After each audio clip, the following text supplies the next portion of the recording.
I'm a stone, I'm a molecule, I'm a human mouse, I'm pollen, I'm a mask, I'm a pig disguised as a human, I'm an introvert disguised as an extrovert. I consider myself as a man pretending to be a woman.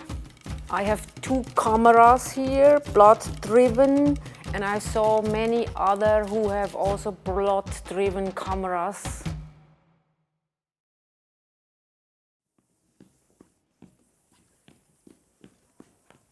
The given so-called normal life looks to me very surrealistic. Willkommen!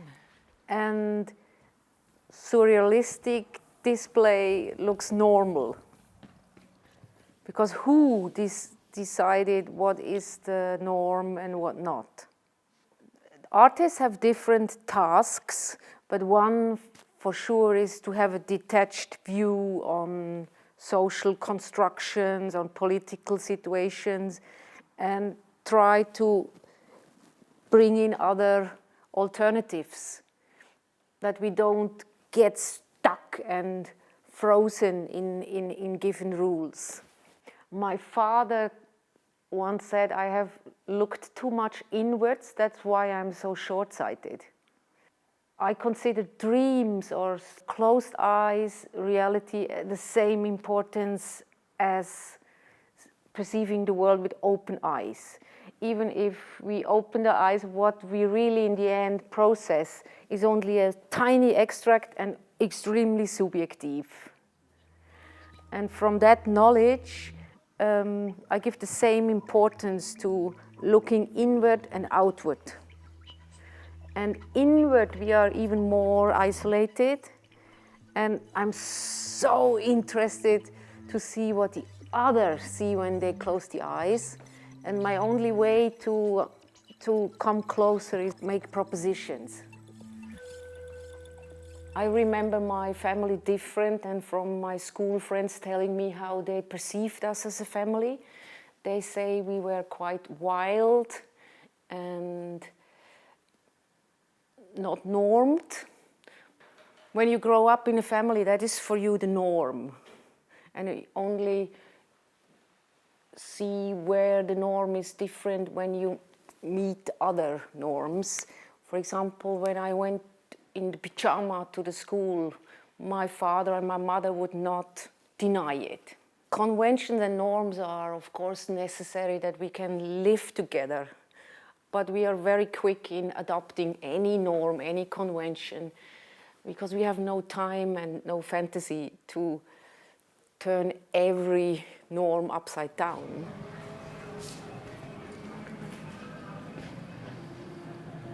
This person wants to come out through the screen.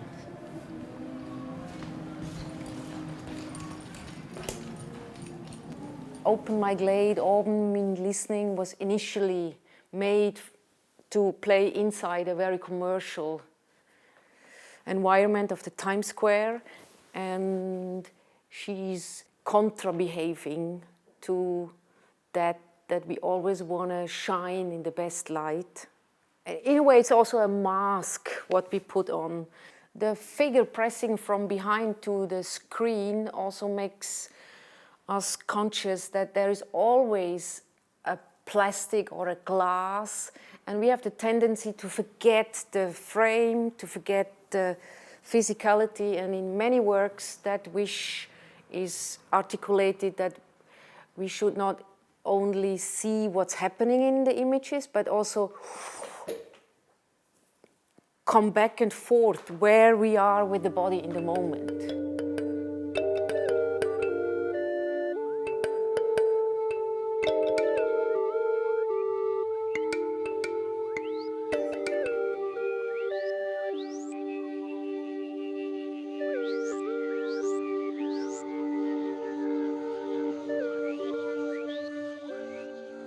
My main medium, video, even now high definition or 4K or is still very rough compared to what we see in real life.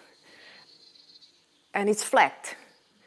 Even virtual reality tries to make us believe it's not flat, but it's all information on organized information, quite a nervous thing, and just a lousy copy of our incredible visual eye system. So it's in a way like a third eye on a lower level. Video is like backglass painting, but that's a general observation that today we put all our knowledge, our feelings, our history behind flat screens with a normed form.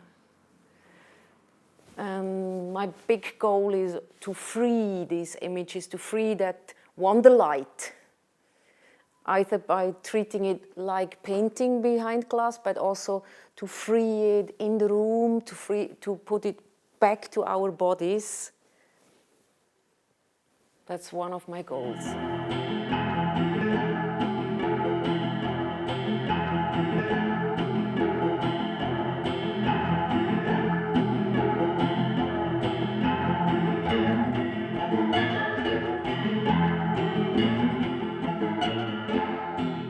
I don't make any separation between our body and nature. We are an organic structure, chaotic. We are not a Porsche, we are really a plant with no roots, a plant that can walk. The body is all we have. And it's a camera, it's a recording system, it's all the technical tools I use to do my works are already incorporated in our given structure.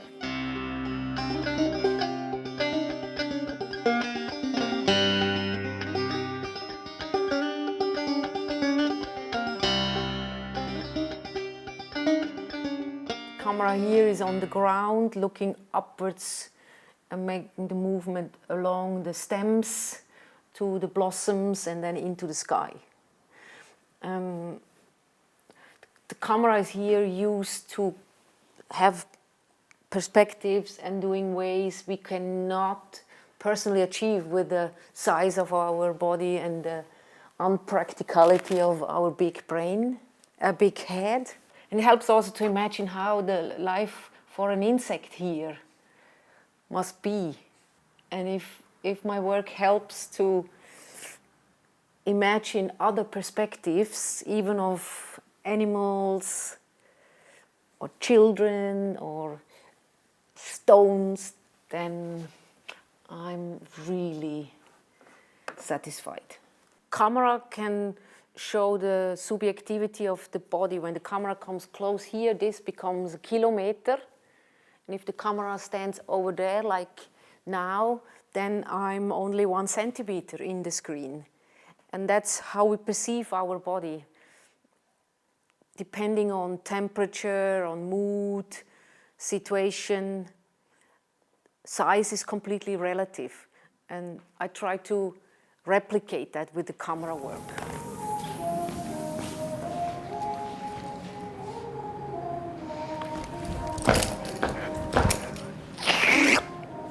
The projection on the floor where people are forced to walk over. And this figure is swallowing the camera, digesting, and then coming out of the anus. It's linked with the digesting impression from the concept that watching and digesting is linked. Normally, we consume images, but in this case, the image is consuming you. Rooms in a museum and body parts have much in common. They can let you feel as a small, obedient figure, and the house becomes big as also the camera, how it treats the body, can make you feel small and unimportant. And I try with the camera work to reverse the hierarchy between the object and the subject. Ich sehe. Du siehst. Ich sehe dich sehen. Du siehst mich sehen. Entlastungen, Pipilotti's Fehler is a work from a time where I was focusing on mistakes produced by machines. Machines that can handle information if they have too much or too little. Looks really similar to how our body reacts to over or under estimation, or how you call it, Überforderung.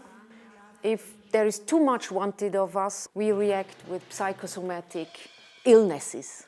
And the machines, I'm convinced, have these illnesses in themselves, because the machines were made by humans too. Their character is in there, their senses are there, and when the machines produce these pictures, they come close to our inner pictures. Dann lasse ich los. Inside our civilization, inside the system, we try hard always to look without mistakes, to show us from the best side.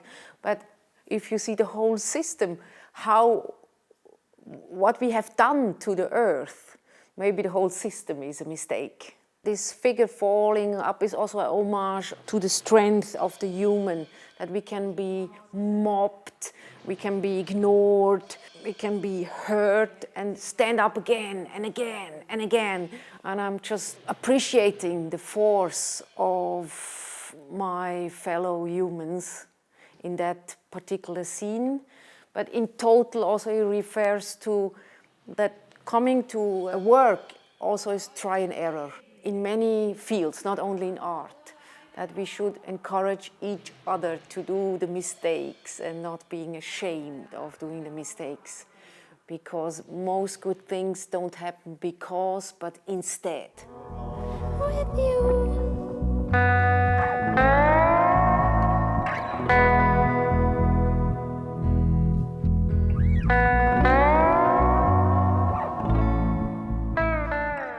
Sip My Ocean is a corner projection, mirrored, very linked with our body, who is almost, not all of the organs, but most of it is mirrored. On one level, and the other level, we have a very deep wish to be synchronized with the other. There's some moments in a conversation or singing together or touching each other where we feel synchronized. The piece speaks about that endless wish. We succeed seldom. Sip My Ocean is based on a cover version of the fabulous song Wicked Game from Chris Isaak. And I had it in my mind for years, and I was aware that it's a collective subconsciousness of the others too. That was the base to start. This contradiction that we want to fall in love, we want to fall into the other, but we are also afraid because the other can destroy us, and that tension is the base of the song and then became base of the whole installation. I've never dreamed that I'd meet somebody like you. I never dreamed I'd knew somebody like you. No, I don't want. The singer becomes kind of ridiculous. It has a hysterical dimension where the voice flips over and is without control anymore.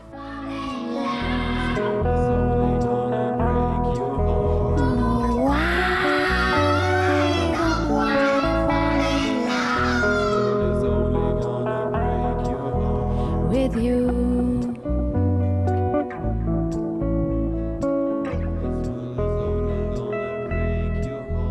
With you. I consider my work quite melancholic, but what the sender is giving and the receiver taking often is not exactly the same, but that interests me, how the same work resonates differently. I'm interested to have works where melancholy and utopia is combined and not trying to take melancholy out, or the pain, suffering should hang in the images also and reconcile us with the opposite tendency of joy and pain. So melancholy is a philosophical question, how we survive by knowing that we will not survive. The knowledge of all the contradictions, of our ephemerity, of the fact that people hurt each other.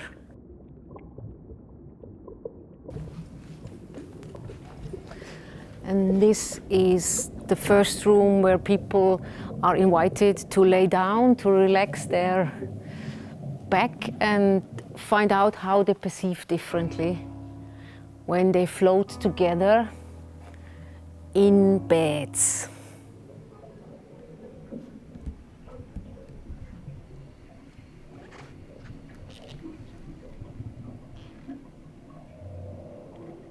It's quite a sad and dark work, but the figures manage to go through the swamp, through the dirt, and in the end there is a coming through.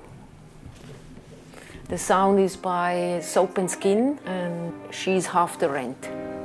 As a child, I killed the slacks I born with a bar in their spirit core. When I was a child, years pushed me hard in my head, in my neck, in my chest, in my waist, in my butt. I still beg. This installation brings the power to the people that they can transgress through every mud and dirt upwards. It's a view under the rotting sea lilies, kind of a Monet from below. It's a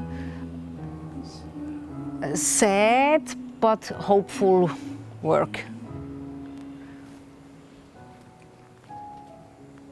I'm in the chorus of artworks, artists, to honor the disintegration, to honor the dying and the beauty of the unperfect.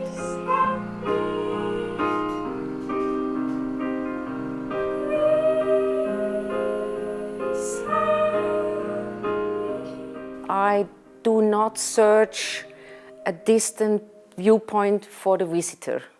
I want the visitor to be immersed or fully in with the other visitor, to be together in a thinking bubble. And sound is the ultimate symbol of that triggering that we are one. And it's not speaking to your intellectual dimensions, but to your emotions, to your archaic animal dimensions, and that is the quality of sound.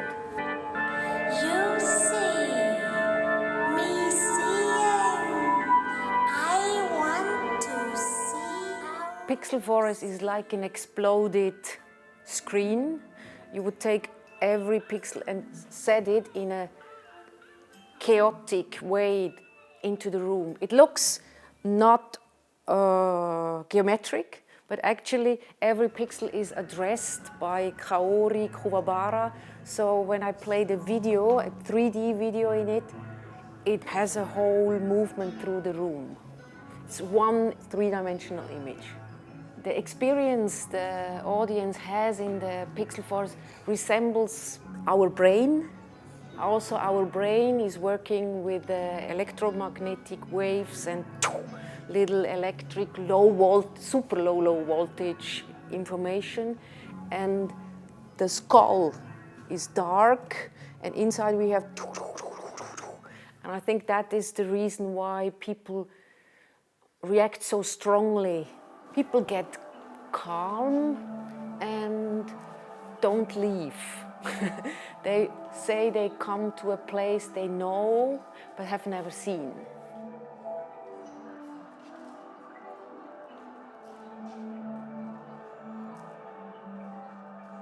I'm very suspicious about the white cube as a fact, because the white cube looks like the contemporary living room of the people themselves. It was interesting that 150 years ago was the Petersburger hanging in the museums, or actually in better classes. And the museum looked like the living rooms of the better people. Today, the museums as white cubes look like living rooms of everyone, at least in the Western civilization. And here we are finally in the living rooms, the stue of the museum, and a lot of different works where the projection become the ghosts. There's no TV, no square, but the video light really freed from that form and brought in as a soul.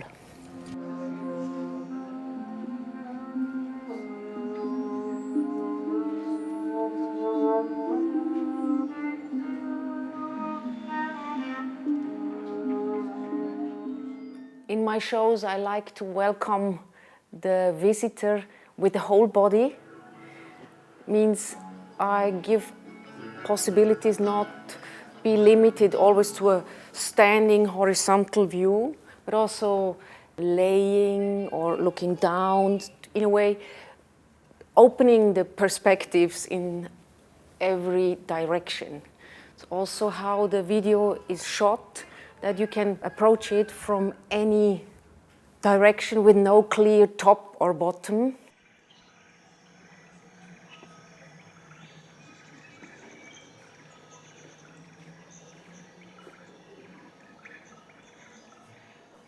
If a visitor can lay down and relax and not fight against gravity, it changes her perception. Of course, it's a private movement, but that is actually the research everyone does in that moment. How do I perceive it differently when I don't have to fight with my tonus? A show by me is like a journey through a body, or a helter-skelter through vessels. And you not only encounter works, but you encounter the other watching the works. Grandparents go with children, and generations are mixed, and it's no excluding of the other. It's a public moment. We have too many private moments today. Also, when we go into a handy, we are private. We are, even when we are sitting in the train, everyone is in a private mood, and we need more public moments. And a museum can be a research field for such gatherings, where we become one without losing our self-confidence. A museum is a collective public space, but gives the security of a private space. We are very individual in our daily lives, and not many rooms anymore where we are public or together. And the museum takes over that role a lot. Sometimes also substituting institutions like the church or other places where people could meet before. My goal is, of course, that the visitor is identifying with the works, that the person entering the room thinks, oh, I have done that myself. But actually, it's an artist who has done it, and it's not important who has done it. That's our job, the artists, to bring propositions, how emotion and how inner pictures could be. And I'm very much interested in also all the images that come up when you close the eyes. And everyone has them, but it's a question of concentration. I don't think that artists have a bigger fantasy than a normal person, but we have more time and more concentration to bring inner worlds and emotions out and materialize them. But my goal is that you go in and you are not anymore alone because you think, oh, I know the feeling exactly or what it provokes in yourself. Then we become a collective. Save me but you. Strange what desire will make foolish people do. I never dreamed that I need somebody. Everyone has many personas. It's not a privilege of the artist. But we are only allowed to play certain dimension of our personality. And if the artist or the museum, all these off places, small galleries, so it's many places, if they help that the single people are less judgmental to each other, then a big goal is fulfilled. I consider my work as a service. I do the work I wished to experience. I wish somebody else would do it, and instead of waiting, I do it myself.